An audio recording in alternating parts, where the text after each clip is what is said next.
चलो, तो नया तो इसमें ये तो हमने देख लिया दिस। ओके, चलो आगे देखते हैं। हाँ, entropy and second law of thermodynamics. देखो, तो अभी जो हमने डिस्कस किया ना वही चीज वापस रिपीट कर रहे हैं, कर लेते हैं हम भी repeat. We know that for an isolated system the change in the energy remains constant. हाँ, आइसोलेटेड सिस्टम में तो एनर्जी कांस्टेंट ही रहेगी, क्योंकि एनर्जी ना बाहर जा रही है ना अंदर आ रही है। Therefore, increase in entropy in such case, such systems is the natural directions of the spontaneous change. Yes, तो नेचुरल प्रोसेस क्या होगी, एंट्रोपी इंक्रीज होगी। नेचुरल हमने बोला ना कि स्पॉन्टेनियस प्रोसेस जो होगी उसमें एंट्रोपी क्या होगी, इंक्रीज। एंट्रोपी किसकी इंक्रीज होगी, मतलब पूरे यूनिवर्स की बात कर रहे हैं। Okay, this in fact is the second law of thermodynamics. Like first law of thermodynamics, second law also stated in several ways. Second law of the thermodynamics explain why spontaneous exothermic reactions are so common. In exothermic reactions, heat released by the reaction increases the disordered of the surroundings and overall entropy change is positive, which makes the reaction spontaneous.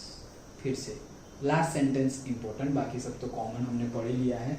क्या बोल रहे हैं कि second law इसीलिए exothermic हमारी जो chemical reaction है उसमें इंपॉर्टेंट है। तो क्या है, देखो, इन एक्सोथर्मिक रिएक्शन, एक्सोथर्मिक में हीट रिलीज होगी, तो वही बोल रहे हैं heat release by the reaction. Heat release होगी, सिस्टम में से हीट रिलीज हो गई, तो सिस्टम में से हीट गई तो कहां गई, सराउंडिंग में गई। सराउंडिंग में गई तो सराउंडिंग की एंट्रोपी बढ़ी या कम हुई, हीट अंदर गई है, सराउंडिंग में हीट गई है, तो एंट्रोपी बढ़ेगी।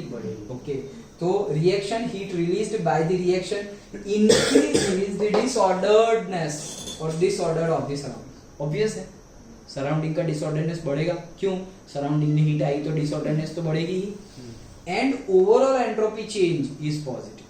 तो ओवरऑल एंट्रोपी चेंज, ओवरऑल मतलब कौन सा, यूनिवर्स का, delta S system plus delta S surrounding. अब डेल्टा एस सराउंडिंग तो बहुत ज्यादा बढ़ गया, डेल्टा एस सिस्टम चलो मान लो छोटा है, क्यों, उसमें से तो हीट निकल गई है, लेकिन डेल्टा एस सराउंडिंग तो बहुत ज्यादा है, तो बोल रहे ओवरऑल पॉजिटिव होगा which makes the reaction spontaneous.